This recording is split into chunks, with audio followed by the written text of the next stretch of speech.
Shalom. Before we begin, we want to give all praise, honor, and glory unto Yahweh, Bahashem, Yahushai, Bahashem, Rakakwadash. the one unto the apostles and the elders of Great Millstone, who rule well and teach well. Peace and salutations unto all the Akim, you brothers preaching this word in truth and in sincerity across the four corners of the earth. And shalom to the hopeful elect, you sincere believers scattered wherever you may be. Shalom. So, this is Brother Yaiqab. Your brother Yahusha. From the branch here in Great Millstone, Gary. This one just going to be touching upon the chariots. The chariots are coming soon. Now, just yesterday night, I had a little dream. You know how dreams go back and forth, bounce back and forth. But keep the long story short, in one of those dreams, I remember, it was around my house, where I believe I was. I'm not too sure, because you know how dreams are. Something like you will teleport from one instance, one scene to another. But basically, what I remember from it, I woke up like 3 a.m, damn near scared, like out of breath. And what I saw was, I believe I was in my yard and I was looking up as and actually we can grab that too, bro. Look up Redemption Drive 9. Okay. But I was looking up and I seen like information was the chariots. And I knew just through the spirit it had to be those. It looked like shooting stars. They kind of like glimmered, and then they went into this like diamond shaped, and then all of a sudden, boom! This ship, a ship manifested in front of me, and it kind of looked like a, like the tops that you spin. It kind of had like that type of design. It was like white with like blue stripes. What they call this, like a dreidel or something? A dreidel, yeah. Kind of looked like that. It didn't have like the top piece, but it looked like your typical chariot. And then it kind of like transformed into some type of shapes, but it was like different colors. But I remember in that dream, I was like, man, I was praying. Like first thing was like, man, I was praying to the Lord, like, Baruch Shah, have mercy for me, have mercy for me. Because I saw the chariots. I'm like, oh shit. And then that's when I woke up, because but I remember I was in that hope and spirit, like very, like, it was dreadful. Like the ships were scary to me at one point. But in that showed me, like, you know what I'm saying, we gotta constantly repent, because we don't know whether or not we're gonna be saved. But we hope. But it's not to just like the prophets had their visions and different prophecies that were being unveiled to them, they were scared. Because you think, even though it's our brothers and sisters, or just the different visions that we have, it's what are they called? Otherworldly. So in the flesh, when you see it, it's like you're not used to it. So it's like, fuck. That's why I believe I woke up like scared as hell, because something you ain't never seen before. Yeah, and I just remember praying, and then that's when I woke up, because that was it. That was basically it to that dream. Okay. Which one you want me to get first, the Luke or the Isaiah? You get the Luke first, and then I got the Isaiah right here. Okay. This is the book of Luke, chapter 21, starting at verse 27. I'm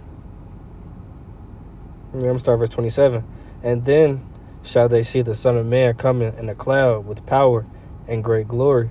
So what's that cloud representing? That's the chariot. That's the chariot that he's gonna come in. He's gonna break the clouds. Like literally, like he's gonna come down. His chariot. I think that's in it's one in he bowed the heavens. Yeah, that's in Isaiah 60. It's in the late chapters. I got this one here. You could read that. I'll back you up. Okay. Continuing on. Verse 28. And when these things began to come, and when these things begin to come to pass, then look up and lift up your heads, for your redemption draweth nigh. And literally look up and see, like they have the movie Don't Look Up. They don't want you to see what's coming to pass. But even in this, it's both, you could apply it figuratively and then literally, because when you look up, that's where salvation is coming. That's the spirit, though, because I bet other brothers could bear witness to this. If people was watching the Super Bowl last night, one of the commercials, they had about the chariots. Of course, they were scoffing, having having the Aliens. the angels looking like Yeah. little gray beings, you know. But they was talking about, they kept having them people phones, look up, Mm-hmm. look up, look up. I got this is Psalm 18. I'll read 1 through 2, but I'm gonna jump down. You got it? Now this is Psalm 18 and 1. It says, "To the chief musician, a psalm of David, the servant of the Lord, who spake unto the Lord the words of this song in the day that the Lord delivered him from the hand of all his enemies, and from the hand of Saul. And he said, I will love thee, O Lord, my strength. The Lord is my rock and my fortress, and my deliverer, my power, my strength, in whom I will trust, my buckler and the horn of my salvation, and my high tower." I'm going to read one more. It says, "I will call upon the Lord, who is worthy to be praised. So shall I be saved from mine enemies." And then when you jump down, this is how he's going to return and give salvation unto his servants. It says, I'm going to start at 7. Psalm 18 and 7 now. "Then the earth shook and trembled. The foundations also of the hills moved and were shaken, because he was wroth. There went up a smoke out of his nostrils, and fire out of his mouth devoured. Coals were kindled by it." This is the point. "He bowed the heavens also, and came down, and darkness was under his feet." So what does that represent? That's the lasers that's coming out the bottom of the chariots, you know. It said fire came out of his mouth. That's that concentrated fire that the chariots produce. You know, you can even watch that in any movie you see with chariots in it, or so-called UFOs. You'll see that they have concentrated fire coming out underneath it, you know. And I got the precept, you know, just to back you up. Let me read one more. It says, You got it? "And he rode upon a cherub, and did fly. Yea, he did fly upon the wings of the wind."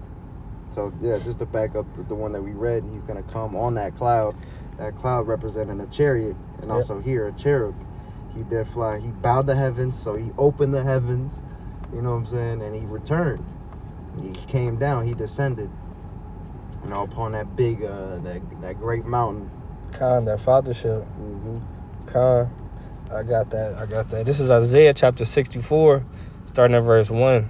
It says, "Oh, that thou wouldest rend the heavens." When you go into the word rend, that means to tear, you know, or to split in half, you know. So it says, "Oh, that thou wouldest rend the heavens." So that could be, you know, representing these rulerships, or, you know, the actual heavens, you know, the sky. That thou wouldest come down, that the mountains might flow down at thy presence.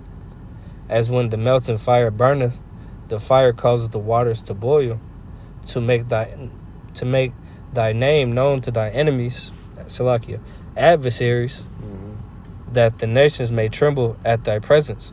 So, you know, when Yahweh shall come back, he's coming to bring down these nations, you know. And who was ruling these nations? Esau, Edom, you know, at the forefront. Let me make sure. Let me see if I'm done. I'll read in the NLT. You got it. This is Isaiah 64, and I'll start at 1. It says, "Oh, that you would burst from the heavens and come down. How the mountains would quake in your presence. As fire causes wood to burn and water to boil, your coming would make the nations tremble. Then your enemies would learn the reason for your fame." And that's the thing too. When he returns, everybody and everyone is going to know that this was Yahweh Bashim Yahushai that returned, not Jesus Christ, not a so-called white man, but a man who's not coming to meet us as a man, but he's coming in his full angelic power. His name being Yahweh Shai, a so-called black man. And he's gonna have he's gonna give what's the word? Fame to his name. Yeah. That reputation. Yeah, some. It's caught a blank, but we good. I could get to Isaiah 31. We go there. This is Isaiah chapter 31. Should I start at 3? Or just get straight to the point? No, you can go to 4. Yeah, you can go straight to the point. Isaiah chapter 31, verse 4. "For thus hath the Lord spoken unto me, like as the lion and the young lion roaring on his prey, when a multitude of shepherds is called forth against him, he will not be afraid of their voice, nor abase himself for the noise of them. Excuse me. So shall the Lord of hosts come down to fight for Mount Zion and for the hill thereof. As birds flying, so will the Lord of hosts defend Jerusalem. Defending also, he will deliver it, and passing over, he will preserve it. Keep going. So like my thing just we can reread verse 5 again. Reread verse 5? Gotcha. Yeah. Isaiah 31 verse 5. As birds flying, so will the Lord of hosts defend Jerusalem. Defending also, he will deliver it, and passing over, he will preserve it. Yep, and he's going to preserve, protect, and deliver his elect. It said also as a Jerusalem is a people before a place, but actually when you go into it says in passing over it, he will preserve it. And Lord willing, it's symbolic of a second Passover. The second Exodus, where he's gonna deliver his elect majorly. Because the main deliverance is gonna come out from Babylon the Great, where total annihilation is gonna be brought forth, fire and brimstone to America. But it said preserve. How do you spell preserve? I remember that's found it now. I couldn't find this for nothing. 68, 17. Okay. What you looking for? It said preserved of Israel. I think I got it though.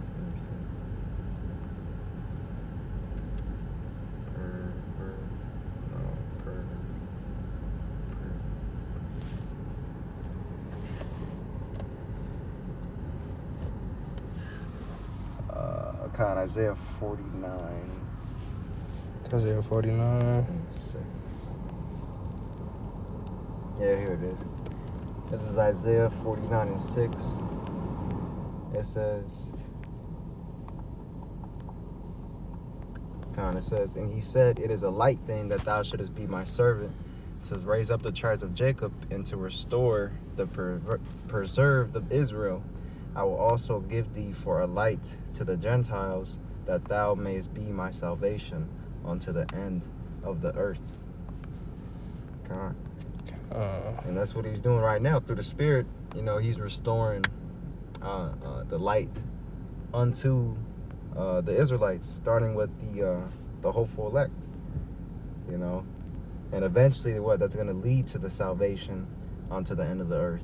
Because the elect are scattered across the four corners. But again, that main deliverance being here in Babylon the Great. I can get that for you. Gotcha. This is Jeremiah chapter 16, starting at verse 15. Starting at 14. Okay. Therefore, behold, the day is come, saith the Lord, that it shall no more be said, the Lord liveth, that brought up the children of Israel out of the land of Egypt. But the Lord liveth, that brought up the children of Israel from the land of the north, and from all the lands whither he had driven them. And I will bring them again into the land that I gave unto their fathers. And that's the thing. He, even though we're still going to know of the deliverance of Egypt, this deliverance, though, is going to be the most recent, and is going to outweigh in weight. It's going to be much greater. It's going to be much more greater, much more mightier. Not to say that the first one wasn't mighty, of course not. It's going to be, it's going to be on a wider scale. Yeah. Because even when this place get nuked, by all these nations, it's still going to be televised, Mm-hmm. And it's still going to be covered by the news, because these other places are not going to be destroyed, like America. America is going to be completely destroyed, Mm-hmm. So these other nations are going to witness these things. That's all I have for that one. You could read down if you want. But 16? Yeah. Jeremiah 16:16. Behold, I will send. Yeah, they tried to You got it. Yeah, I got you now. Behold, I will send for many fishers, saith the Lord, and they shall fish them.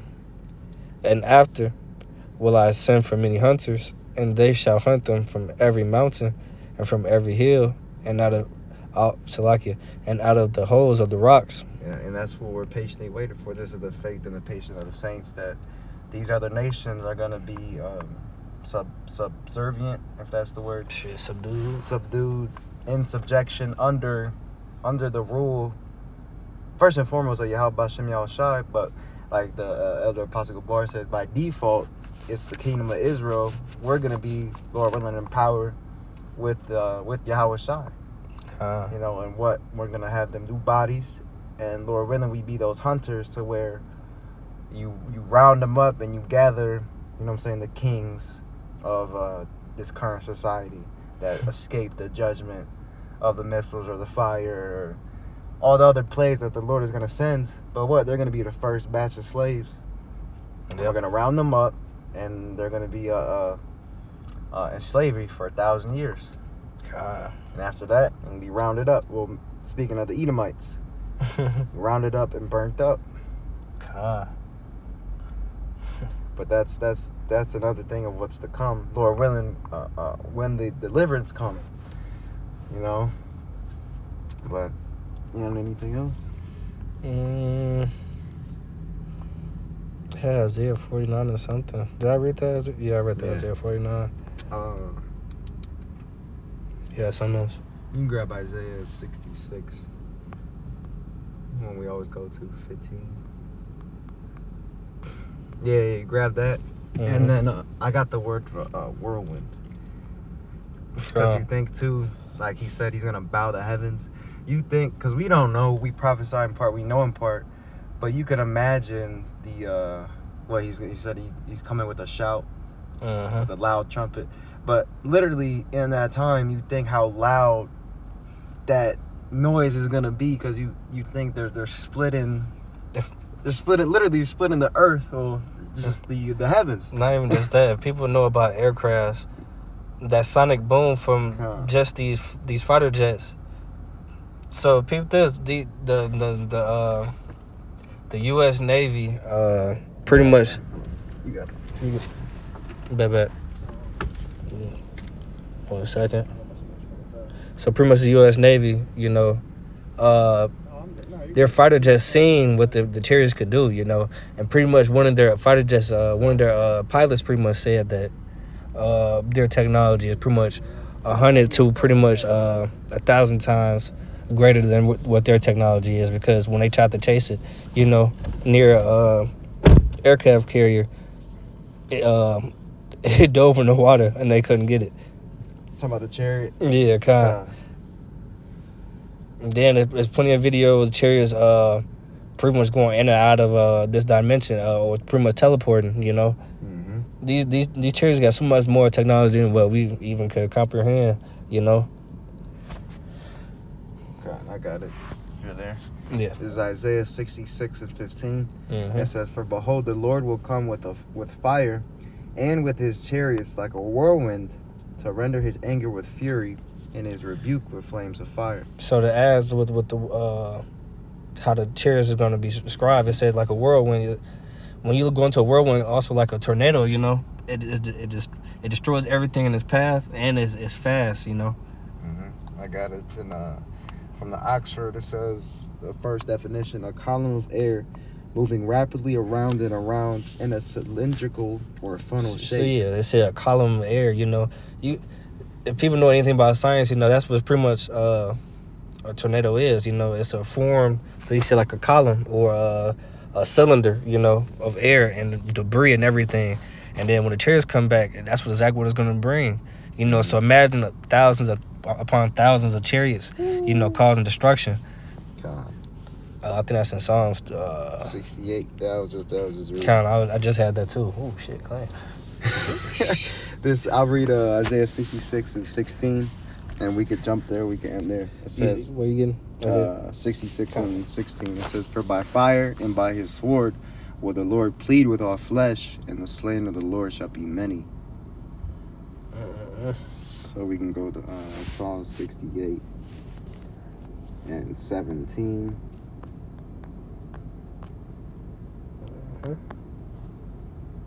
It said, you got it? Yeah, I got it. It says, the chariots of the Most High are 20,000, even thousands of angels. The Lord is among them as in Sinai in the holy place. I'm going to read the NLT. It says, surrounded by unnumbered thousands of chariots, the Lord came from Mount Sinai into his sanctuary. So a number amount of angels ready to do their job on command. Yeah. The Lord of hosts. That's why he's called the Lord of Armies. He got angels on command. Left and right hand. Ready to do their job. Yeah, anything else? Thought I literally just quoted one.